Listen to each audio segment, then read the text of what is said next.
that I will faithfully execute the office of President of the United States. ক্ষমতা গ্রহণের মাস না পেরোতেই একের পর এক বিতর্কিত পদক্ষেপে দেশের ভেতরে বাইরে কাঁপন ধরিয়ে দিচ্ছেন মার্কিন প্রেসিডেন্ট ডোনাল্ড ট্রাম্প।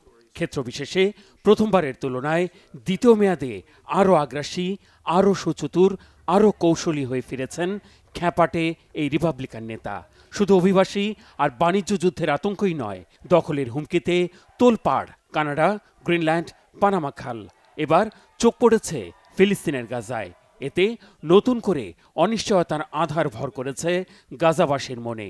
নিজ ভূখণ্ডে পরিবার পরিজন নিয়ে থাকা খাওয়ার জন্য আর কত ত্যাগ স্বীকার করতে হবে, আর কত পরীক্ষা দিতে হবে। পুনর্বাসন করে আমরা যদি এমন একটা সুন্দর এলাকা পাই যেখানে মানুষ স্থায়ীভাবে সুন্দর বাড়িতে বসবাস করবে, সুখে থাকবে, গুলিবিদ্ধ হবে না, নিহত হবে না, ছুরিকাঘাতে মারা যাবে না। গাজার ভবিষ্যৎ নিয়ে ট্রাম্পের শ্রুতিমধুর এই কথামালা মানবতাবাদীদের তীব্র আকাঙ্ক্ষিত। মার্কিন প্রেসিডেন্টের মুখে এমন কথাই শুনতে চান বিশ্বের লক্ষ কোটি মানুষ। হোয়াইট হাউসে সাংবাদিকদের সাথে গাজা নিয়ে আলাপচারিতায় ট্রাম্পের বক্তব্যে আশার দ্যুতি ছড়ালেও পরক্ষণেই তা ধূপ করে নিভে যায়। গাজা নিয়ে তার পরিকল্পনার তালিকাগুলো একের পর এক মিলাতে থাকলে ভুল ভাঙে। এই সময় পাশে ছিলেন গাজাবাসীর রক্তপিপাসু ইসরায়েলের প্রধানমন্ত্রী বেনয়ামিন নেতানিয়াহু। দেখুন, গাজার বাস্তুচ্যুত ফিলিস্তিনিদের জর্ডান ও মিশরের গ্রহণ করা উচিত। দেশ দুটি ফিলিস্তিনিদের নেবে না এমন ধারণা থাকলেও আমার মতে তারা মানা করবে না। এমনকি অন্যান্য আরব দেশও ফিলিস্তিনিদের গ্রহণ করবে। আমার বিশ্বাস একবার বাইরে গেলে তারা আর গাজায় ফিরবে না। তারা কেন ফিরবে? গাজা এরই মধ্যে নরকে পরিণত হয়েছে। ধনী দেশগুলোর আর্থিক সহায়তা নিয়ে গাজাকে পর্যটন কেন্দ্রে রূপ দেওয়ার পরিকল্পনা উপস্থাপন করেছেন ট্রাম্প। এখানেই শেষ নয়। বৈঠকের পর যৌথ সংবাদ সম্মেলনে আরও ভয়ঙ্কর পরিকল্পনার পসরা মেলে ধরেন তিনি। ফিলিস্তিনিদের বন্ধু আর শুভাকাঙ্ক্ষী সেজে গাজার মালিকানা ছিনিয়ে নেয়ার নীল নকশা কোনো রাগ ঢাক না রেখে নির্লজ্জের মতো উপস্থাপনে কোনো কার্পণ্য করেননি ট্রাম্প। গাজা উপত্যকা দখলে নেবে যুক্তরাষ্ট্র। ওই ভূখণ্ডের মালিকানা নিয়ে সেখানে থাকা সমস্ত বিপজ্জনক অবিস্ফোরিত বোমা আর অস্ত্র ধ্বংস করব।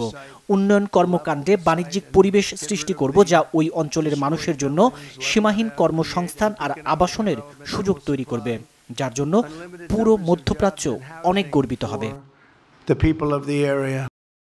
গাজাকে অভিশপ্ত, ধ্বংসপ্রাপ্ত, দুর্দশাগ্রস্ত এলাকা উল্লেখ করে সেখানে স্থিতিশীলতা ফেরাতে মধ্যপ্রাচ্যের অন্যান্য দেশের সাথে কথা বলে ইতিবাচক সাড়া পাওয়া গেছে বলেও দাবি করেছেন ট্রাম্প। শুধু গাজাই নয়, চোখ পড়েছে ফিলিস্তিনিদের বসবাসের শেষ আশ্রয় ফিলিস্তিনের অপর প্রান্ত পশ্চিম তীরেও। পবিত্র বাইবেলে ইহুদিদের প্রতিশ্রুত ভূমি পশ্চিম তীর ইসরায়েলের মালিকানায় ছেড়ে দেওয়ার বিষয়ে চলমান আলোচনার ফলাফল আগামী 4 সপ্তাহের মধ্যেই জানানোর আগাম বার্তাও দিয়েছেন দখলদার ইসরায়েলের পরম মিত্র যুক্তরাষ্ট্রের প্রেসিডেন্ট ট্রাম্প। গাজা আর ফিলিস্তিনিদের ভবিষ্যৎ নিয়ে ট্রাম্পের চরম ঔদ্ধত্যপূর্ণ বক্তব্য নিয়ে আরব নেতারা প্রতিক্রিয়া দেওয়ার আগেই সরব হয়েছেন খোদ যুক্তরাষ্ট্রের রাজনীতিবিদরা।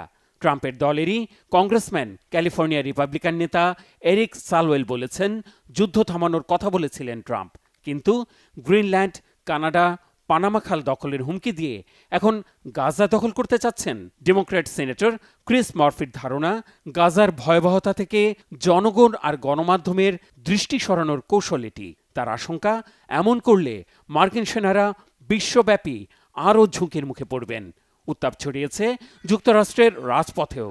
রাজধানী ওয়াশিংটন ডিসির বিক্ষোভ থেকে স্লোগান উঠেছে, গাজা বিক্রির জন্য নয়। Mehrab Hussain Khan, Bangla vision, news desk.